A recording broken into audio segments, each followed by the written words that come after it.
네, 6월 1일 치러지는 지방선거가 오늘 기준으로 55일 앞으로 다가왔습니다. 여야 주요 인사들이 속속 출마 선언을 하면서 경선부터 치열한 경쟁이 예상이 됩니다. 특히 관심이 모아지고 있는 지역, 바로 서울이죠. 오세훈 서울시장, 어제 서울시장 4선 도전을 공식화했습니다. 오 시장은 어제 국민의힘의 지방선거 공천 신청을 마쳤다고 밝혔습니다. 그런데 최진봉 교수님, 이제 민주당 진영에서는 과연 서울시장 대항마로 누가 나올까가 참 관심인데, 지금 송영길 전 대표 같은 경우 일단 오늘 민주당의 경선 후보로 등록을 하는 거죠? 예, 그렇게 할 가능성이 높다고 봅니다. 나머지 분들은 지금 나서질 않고 계세요. 좀 빨리 나서줬으면 좋겠어요. 시간이 그런가요? 얼마 없잖아요. 많은 분들이 저는 좀 함께 나와서 경선을 했으면 좋겠고요. 뭐 전략 공천이나 아니면 뭐 이런 거 전혀 저는 아니라고 보고요. 경선을 참여해야 된다고 보고, 그리고 경선에 많은 분들이 좀 나왔으면 좋겠어요. 말만 많고 무성하지 어느 누구도 지금 나서서 하겠다는 생각을 안 하시는 것처럼 보여서 좀 답답합니다. 왜냐하면 지금의 경쟁 구도 상황으로 보면 민주당한테 불리해요. 서울시장은. 그리고 오세훈 현 시장이 갖고 있는 현직 프리미엄도 있을 뿐만 아니라 인지도나 중량감이나 이런 걸로 보면 사실은 힘든 싸움이에요. 그리고 대선에서 이제 승리한 쪽이 어쨌든 좀 유리한 상황이지 않겠어요. 선거 과정에서. 그런 과정에서 본다면 그런 우려 때문에 제가 볼 때는 적극적으로 안 나선다고 보거든요. 만약에 승리의 가능성이 있다면 더 많이 나오지 않겠어요. 네, 그래도 지금 송 전 대표 말고도 민주당 안에서 서울시장 후보군으로 좀 분류되는 분들이 있지 않나요? 있어요. 예를 들면 박영선 전 장관이라든지 그다음에 뭐 임종석 전 실장, 정봉주 전 의원도 지금 얘기가 나오고 박주민 의원도 얘기가 나오는데 아직 등록은 안 했어요. 그래서 이게 어찌 될지 모르겠습니다. 오늘까지거든요. 오늘까지니까 좀 많은 분들이 좀 등록을 하셔서 경쟁이 되도록 했으면 좋겠어요. 그래서 그렇게 좀 그 민주당 내에서도 열심히 하는 모습을 보였으면 좋겠다는 개인적인 의견이 있고요. 이런 부분들 뭐 이게 누가 나오면 안 된다 이런 얘기만 하지 마시고 많은 분들이 좀 의사를 가지고 많이 나오셔서 이게 경선이 잘 좀 붐업이 될 수 있도록 했으면 좋겠다는 생각입니다. 그렇군요. 네, 저희가 또 여론조사 결과 하나 준비해 봤습니다. 아시아경제의뢰로 리얼미터가 지난 4일과 5일 이틀에 걸쳐 실시한 서울시장 후보 가상 양자 대결입니다. 일단 오세훈 서울시장과 송영길 전 대표 1대1 가상 대결을 해봤는데 오세훈 현 시장이 50.4% 그리고 송영길 전 대표 36.7%로 나타났습니다. 이 지지율 격차 오차 범위 바뀐 13.7%포인트 차이입니다.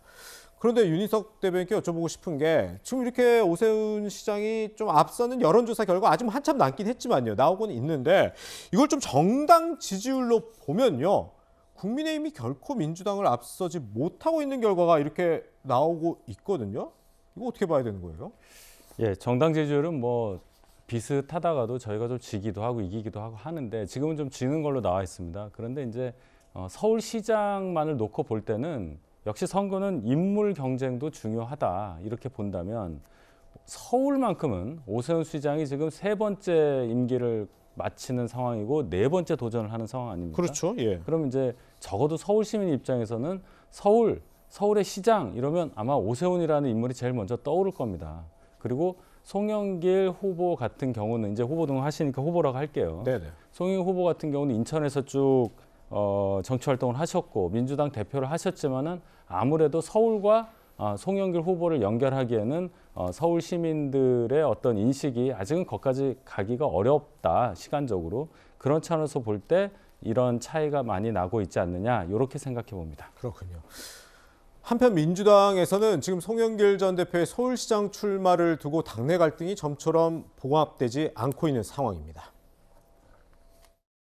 지금 여러 그룹의 또 여러 모임 또는 여러 카테고리의 의원님들이 반대 의견을 내고 있어요. 특히 이제 서울 지역을 지역구로 둔 의원님들 같은 경우에는 지난번에 한번 모이셔서 회의를 했는데 상당히 부정적이었다고 제가 전해 들었습니다. 여러 가지 이유가 있겠죠. 그럼에도 불구하고 이제 아마 등록을 하실 것 같은데 당내 진통이 있지 않을까. 이재명 상임 고문께서 이낙연 고문님을 삼고초려해서 서울시장에 나와달라. 또 어떤 분은 아예 참신한 그런 그 인물들을 등장시켜서 거기서 붐을 일으키는 방식으로 어떤 혁신의 민주당을 보여주자, 이런 제안도 있었고요. 송영길 전 대표의 사실상 출마 선언, 이걸로 이제 이런 카드들은 다 물 건너갔다 이렇게 봐야 되는 거죠. 네, 이렇게 부정적인 목소리에다가 민주당 내 최대 개파라고 할 수 있는 친문 진영 의원들까지 공개적으로 송 전 대표 출마에 반발하고 나선 상태입니다. 최진봉 교수님, 예. 출마를 친문 진영에서 반대하고 있습니다. 이거를 뭐 어떻게 봐야 될까요? 또 개파 갈등으로까지 지적하는 사람들도 있던데요. 그러니까 그런 문제가 이게 부각되는 것 자체가 저는 대단히 부적절하다고 생각해요. 네네. 그러니까 물론 명분상 소인길 전 대표가 나오는 것에 대해 부정적인 입장은 분명히 있습니다. 저도 거기에 동의하고요. 예. 그러면 제가 아까도 잠깐 말씀드렸지만 서울시장에 누가 나오냐고요. 예. 아무도 안 나서잖아요, 지금. 네. 그런 현실로는 왜 얘기를 안 하시는지 모르겠어요. 그리고 우상호 의원 말씀하신 것 중에 이낙연 전 대표도 저는 이낙연 전 대표도 나오셔서 경선하시면 좋겠어요, 개인적으로. 예. 근데 책임론으로 따지면 송영길 전 대표는 책임이 있고 이낙연 전 대표는 책임이 없습니까? 다 비슷해요. 총괄선대위원장 그렇죠. 예. 선대위원장 하셨으니까. 그래서 저는 누가 책임 있을까 나오지 마라 이런 얘기 할 게 아니고, 그러면 만약에요, 제가 서울시장에 나오시려면 아까 제가 말씀드렸잖아요. 구도적으로 보면 민주당이 상당히 어려운 상황에서 싸움을 해야 되는 상황이에요. 네. 당선 가능성도 낮아요, 지금 상황에서. 예. 그래서 아무도 안 나와서 송영길 전 대표가 나오니까 그래도 사람들이 관심을 갖고 좀 나와 볼까 이런 생각도 하지 않겠습니까? 그런데 그런 대안도 없이 송 대표 나오지 마라고만 자꾸 얘기하면서 나서는 사람은 없고 어떻게 하라는 건지 잘 모르겠어요. 네. 저는 그래서 아까도 말씀드렸잖아요. 새로운 인물이든 아니면 이낙연 전 대표든 전 대표시든 다 나왔으면 좋겠어요. 그래서 예. 이분들이 좀 경쟁하고 경선하면 그래도 좀 관심이 올라가지 않겠습니까? 예. 그러니까 누구는 배제하고 누구는 들어오고 이런 개념으로 가게 되면 개파 싸움 되고 이렇게 분란이 일어나는 모습처럼 보여서 저는 안 된다고 생각합니다. 네. 의사가 있는 분은 누구든 다 나와서, 만약에 송영길 전 대표가 책임 있다고 생각해서 그러면 그 경선 과정에서 떨어지지 않겠어요? 예. 저는 그렇게 봅니다. 네. 그래서 그렇게 자유민주주의 안에서 민주적 방법으로 경선 과정을 통해서 누가 되든 그분을 옹립해서 그분 중심으로 선거체제 만들고 어려운 싸움이지만 싸움을 해보겠다는 전략을 세워야지, 이렇게 서로 누구는 되고 누구는 안 되고 이런 식으로 하다 보면 제가 볼 때는 좋은 인물을 찾기도 어렵지 않겠나는 생각이 듭니다. 네. 이런 좀 당내 반발에 부딪힌 이 송영길 전 대표, 최근에 뭐 대외적인 행보 이어가고 있는데 어제 서울 지역 일부 의원들과 비공개 오찬을 진행했다고 하는데, 최 교수님, 이때 좀 발언 내용을 보면 예. 최 교수님과 생각이 상당히 비슷하네요. 그러니까 저는 그렇게 생각해요. 그러니까 네. 제가 전략적으로 보면요, 왜 서울시장이 많이 안 나서겠습니까? 예. 뭐 국민의힘이야 당연히 오세훈 현 시장이 나가시니까 뭐 거기에 경선 이런 게 뭐 할지 안 할지 모르겠지만요. 어쨌든 민주당 입장에서는 가능성이 낮으니까 안 나서는 거예요. 만약에 정말 민주당이 승리 가능성이 있어 보세요. 제가 볼 때 여러 명이 나섰을 겁니다. 그래서 송 대표는 그런 얘기예요. 당내 분위기가 침체돼 있고, 뭐 사실 송 대표가 전 대표가 나간다고 얘기하기 전까지만 더 침체돼 있었어요. 분위기 자체가. 아예 포기하는 거 아니냐 이런 생각이 들 정도로. 근데 본인이 얘기했듯이 저는 경선에 나와서 불쏘시개 역할을 하더라도 하겠다고 하는 것은 저는 어쨌든 민주당 내 새로운 변화를 시도하려는 의도라고 보여져요. 예. 비난받을 수 있고 뭐 비판받을 수도 있지만 네. 현재 상황에서는 민주당이 후보가 없는 상황에서 본인이라 나와 다른 사람이 나오게 만드는 역할을 한다고 하면 본인이 안 되더라도 저는 그 자체로서 역할이 있다고 생각합니다. 그렇군요. 어제 저희가 정계 은퇴를 선언했다고 소개해드린 최재성 전 대통령 정무수석, 오늘 오전 한 라디오 방송에 출연해서 서울시장 출마에 나선 송영길 전 대표를 향해서 쓴소리를 던지기도 했습니다. 서울 시민들께서요, 안 나오겠다고 해놓고 불과 대선 때 안 나오겠다고 해놓고 얼마 시간 지나지 않아서 또 나오는 분에게 표를 주겠습니다.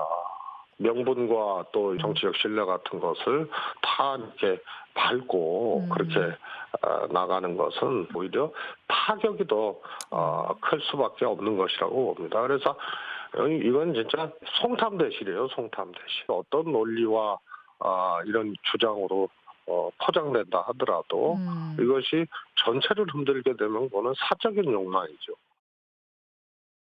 네, 송탐대실이다 이런 얘기까지 했는데, 반면에 손혜원 전 의원은 송 전 대표 출마에 반대 목소리를 낸 대표적인 친문 진영 정치인 가운데 한 명인 홍영표 의원의 행보에 이런 해석을 내놨는데요.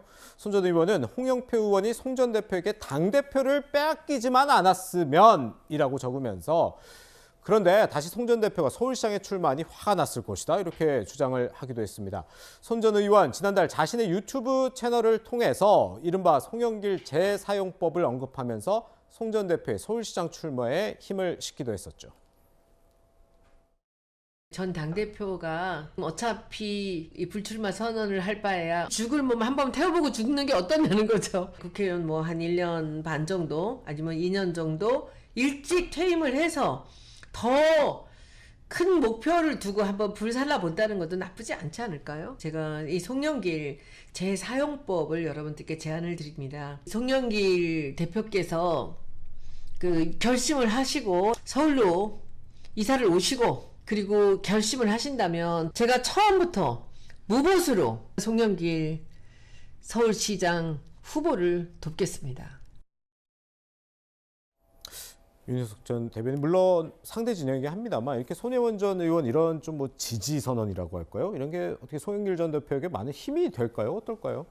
송 대표 본인 입장에서 힘이 될 수 있겠죠. 그런데 당 전체적으로 보면 결론은 계파 갈등이라고 봅니다. 예. 저는 이 상황을 이렇게 봐요. 민주당에 적어도 민주당 소속 국회의원을 구성하고 있는 양대 축은 80년대 운동권, 80년대 민주화를 주도적으로 이끌었던 운동권 세력 그리고 시민단체 출신 이렇게 둘이라고 보는데 지금 운동권 세력이라고 할 수 있는 소위 말하는 586 그룹들에 대한 퇴진 압력이 있고 또 스스로 정치권에서 퇴장하시는 분들도 이제 나왔습니다.